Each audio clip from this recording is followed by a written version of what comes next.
दोस्तों, उत्तर प्रदेश के एक और मशहूर बाहुबली मुख्तार अंसारी अब इस दुनिया में नहीं रहे।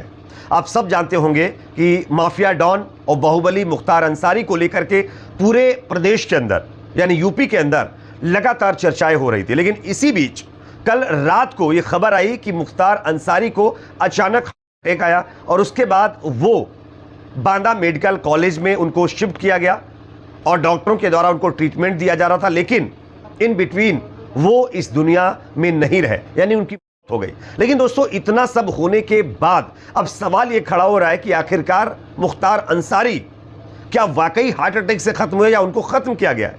ये लगातार सवाल खड़े हो रहे हैं और मुख्तार अंसारी की जो फैमिली है, उनके जो बेटे हैं, उनकी तरफ से इस पर सवाल खड़े किए गए हैं। किस तरीके से उनके द्वारा जो बयान दिए जा रहे हैं वो आगे हम आपको सुनाएंगे भी। साथ ही साथ अब पुलिस प्रशासन की तरफ से जानकारी आ रही है कि मुख्तार अंसारी की फैमिली को उनकी बॉडी यानी मुख्तार अंसारी की बॉडी नहीं सौंपी जाएगी। इसके पीछे का जो तर्क बताया जा रहा है वो अपने आप में शॉक्ड करने वाला है। आगे इस पर भी जानकारी देंगे। साथ ही साथ एक और बड़ी खबर मोदी सरकार की टेंशन बढ़ाने वाली है, इसकी भी जानकारी देंगे। उससे पहले आपको क्या लगता है दोस्तों, जिस तरीके से बाहुबली मुख्तार अंसारी की डेथ हुई है, क्या वाकई ये नेचुरल डेथ है या फिर इसमें किसी तरीके की साजिश है? कमेंट सेक्शन में आप अपना फीडबैक जरूर दीजिए। वीडियो को ज़्यादा से ज़्यादा शेयर करिए ताकि ये खबर दूसरे लोगों तक भी पहुंचे। चलिए बात करते हैं खबर की। आप सब जानते होंगे कि मुख्तार अंसारी जो यूपी के अंदर बाहुबली के नाम से जाने जाते थे, कुछ लोग उनको माफिया डॉन कहते थे, कुछ लोग अपना मसीहा। लोगों का मानना है कि जो गरीब तबके के लोग थे उनकी मुख्तार अंसारी बहुत मदद करते थे। जिन लोगों को बड़े बड़े धन्ना सेठ कुचलने की कोशिश करते थे उनको मुख्तार अंसारी बचाते थे, और जो बड़े बड़े लोग गरीबों को परेशान करते थे उनसे बदला लेते थे मुख्तार अंसारी। लेकिन मुख्तार अंसारी के ऊपर 60 से ज़्यादा केस दर्ज थे और इसी के चलते उनको बांदा जेल में रखा गया था। कई मामलों में उनको उम्र कैद की सज़ा भी सुना दी गई थी। और अब कल खबर आई कि मुख्तार अंसारी अब इस दुनिया में नहीं रहे। अब उनकी हार्ट अटैक से इस डेथ को लेकर के लगातार पूरे देश में चर्चाएं हो रही हैं। कई लोग ये मान रहे हैं कि इसमें बड़ी साजिश है, कई लोग कह रहे हैं कि जो कुछ भी हुआ वो अच्छा हुआ है। लेकिन इसी बीच दोस्तों, एक और नए खुलासे ने पूरे देश को चौंका दिया है। यहाँ पर खुद मुख्तार अंसारी की जो फैमिली है उनकी तरफ से इसको लेकर क्या कहा गया है, उन्होंने इस पर साजिश मतलब जो है इसको करार दिया है। और उनके बेटे ने क्या अपने बयान में बातें कही वो आपको सुननी चाहिए। चलिए मैं आपको उनके बयान को सुनाता हूं, सुनिए, उसके बाद इसकी चर्चा करेंगे। न्याय के लिए कोर्ट जाएंगे और अब न्यायपालिका पर ही हमारा भरोसा है और मौत के पीछे गहरी साजिश व्यक्त की। आपको लगता है जानबूझ के किया गया कृत्य है ये? अब इसमें भी भैया कुछ कहना और छुपा रह गया है। जो व्यक्ति अपनी मुट्ठी ना बंद कर पाता हो, जो व्यक्ति इतना कमज़ोर हो कि उसको खुद ही जेल प्रशासन लेकर आईसीयू आता हो और खुद ही 12 घंटे बाद 14 घंटे बाद उसको फिट बताकर पीठ ठोक कर कि जाइए आप ठीक है, और 14 घंटे बाद जेल की तनाई बैरिक में भेज दिया जाता हो। 2 दिन उन्होंने अपनी रात कैसे बिताई होगी ये मैं सोच सकता हूँ। जब आज 3:30 बजे मुझे टेलीफोन पे उन्होंने कहा है कि मैं इस हालत में भी नहीं हूँ कि मैं जेल के वीसी रूम तक जा सकूं बैरिक से निकल, तो अब आप सोचिए अब शासन की जांच पे भरोसा करेंगे या सीधे न्यायपालिका जाएंगे? न्यायपालिका। पोस्टमार्टम कब तक शुरू हो जाएगा? कल सुबह कल सुबह होगा, वो सूचित करेंगे हम। अभी तक आपको कोई जानकारी नहीं दी करेंगे, ऐसा उनका कहना है। सुबह होगा, सूचित करेंगे, आप लोग को भी हो सकता है बच्चे। अच्छा, बॉडी के बाद फिर कहाँ ले जाएंगे इसको?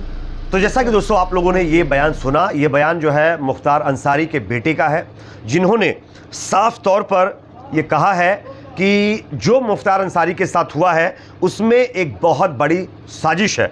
मुख्तार अंसारी के बेटे उमर अंसारी ने इस डेथ के पीछे गहरी साजिश करार दिया और साथ ही साथ उन्होंने ये भी कहा है कि हमें अब न्यायपालिका से भरोसा है, न्यायपालिका इसका इंसाफ करेगी।